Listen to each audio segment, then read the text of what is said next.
สวัสดีครับเป็นน้ำโขงสบายดีสบายดีเปิดปีมาแจ้งเกิดด้วยครับใช่ไหมโดยแมนได้แจ้งเกิดได้ละแพ้มากี่ไฟต์อ่าเข้ามาในวันนี้แพ้4ชนะ3แต่ก่อนหน้าเนี้เราแพ้มากี่ไฟต์ติดโอ้ห้าไฟห้าไฟติดแม่นห้าไฟ ห้าไฟต์ติดเลย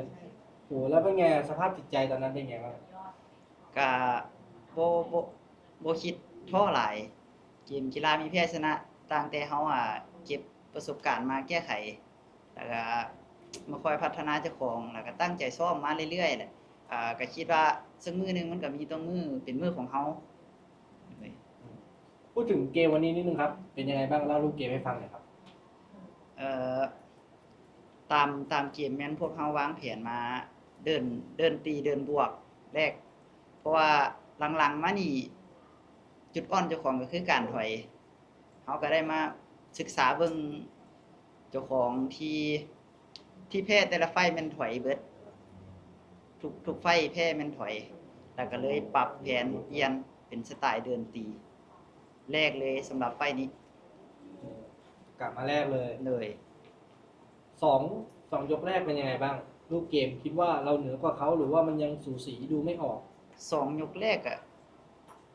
ยกแรกคิดว่าไปทางคู่ต่อสู้ก่อนยก2มาคิดว่าเขาได้กับยก3ก็มันมาชิงดำยกสุดท้ายนะเลยแม่นแล้วก็แรกกันสนุกเลยเป็นไงบ้างเล่ารูปเกมให้ฟังหน่อยครับอ่าการปะทะกันคิดว่าเฮาอยู่อาวุธเราได้กว่าอยู่อาวุธของคู่ต่อสู้ถือของเฮาอาจจะมีเซนิดนึงเฮาก็มีเซบางตอนคือกันคือถือว่าทั้งคู่ต่อสู้ก็มาด้วยแข็งแรงอาวุธกันหนักอาวุธไหนของผู้ชมเลยที่สร้างความลำบากใจให้บ้างคือจุกจิกบางทีคือพญาครุฑนี่มีลูกเล่ห์เหลี่ยมหลายคือบางทีก็คันเอาเพิ่นแล้วก็มีลูกแกล้งแขนมาหรือว่าลูกอันสลับเตะของเพิ่นเนาะเออแต่พอครบยกเนี่ยมั่นใจประมาณกี่เปอร์เซ็นต์ครับครบยกนี้แม่นเฮามั่นใจ100เลยแหละเพราะว่าเฮาเดินทำเดินตีเลย แต่ว่ามันก็มีตำหนิอยู่บนใบหน้าเรา แม่น ตกใจไหมตอนนั้น บ่ตกใจแต่คือแต่เพราะว่าตั้งใจมาแลกอยู่แล้วไปนี่แต่กะมาแลกอยู่แล้วเลย นั่นแหละ แต่พอกรรมการชูมือให้เป็นไงบ้างความรู้สึกความรู้สึกปานยกคู่ออกจากเอิกพุ่นแหละ เพราะว่ามันก็ได้มาแจ้งเกิดได้เพราะว่าก็หลายไฟล์แล้วที่ว่าแจ้งเกิดบ่ได้เอ่อช่วยบอกกับเราหน่อยครับว่าชัยชนะในไฟล์นี้มันมีความหมายยังไงกับคุณครับการชนะไฟล์นี้มีความหมายก็คือเฮา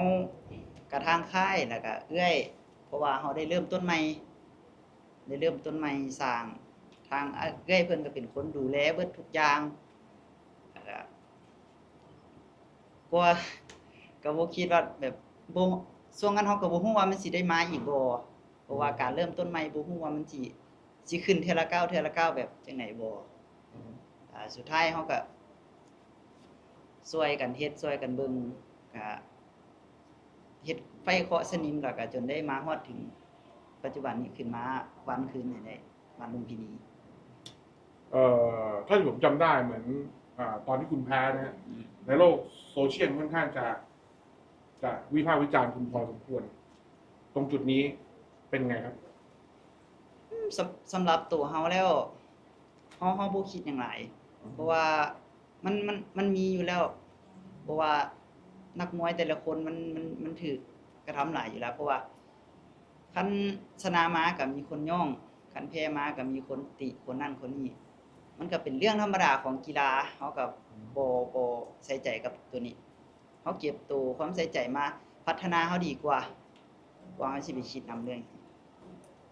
จุดไหนบ้างครับวันนี้ที่ต้องกลับไปปรับปรุงแก้ไขก็คือการป้องกันตัวกับออกอาวุธให้หลายขึ้นอีกเป้าหมายปีนี้ยังไงบ้างเป้าหมายของเฮาแม่นแน่นอนยังเป้าหมายคือเก่าคือสัญญาเฮามาครั้งนี้เฮาบ่ได้มาเพื่อชนะอย่างเดียวเฮามาเพื่อคว้าสัญญานำสิคว้าสัญญาให้ได้แล้ว5 คนที่เราแพ้มานี่ อยากแก้มือกับใครบ้าง อยากเกมทั้งตัวนี้แล้วแต่โมเตอร์เพิ่นสิจัดให้เลย พูดแบบคนไทยเลยนะ อันนี้เป็นไงเสียดายไหมไม่ได้โบนัส คือก็เสียดายอยู่ อ่ะสุดท้ายนี้ครับ มีอะไรอยากบอกแฟนคลับนะครับ สุดท้ายนี้ก็ขอบใจทุกคนเด้อขอบใจทุกคนที่เชียร์มาตลอด แล้วก็คอยซัพพอร์ตมาตลอด แล้วก็ขอบใจทางเอื้อยดาดิกาเนาะแล้วก็ทีมงานน้องๆอยู่ค่ายแหละที่ช่วยกันก็เบิ่งกันช่วยกันช่วยผลักดันกัน แล้วก็ขอบใจ FC แล้วก็กองเชียร์ทั้งทั้งสปปลาวแล้วก็ทั้งภาคไทยที่เพิ่นเชียร์พี่น้ำโขงแล้วก็ขอบใจหลายๆไปหน้าเชียร์ให้ดีกว่านี้อีกนี่ขอบใจ โอเคครับแสดง ขอบคุณมากครับ ครับผมครับ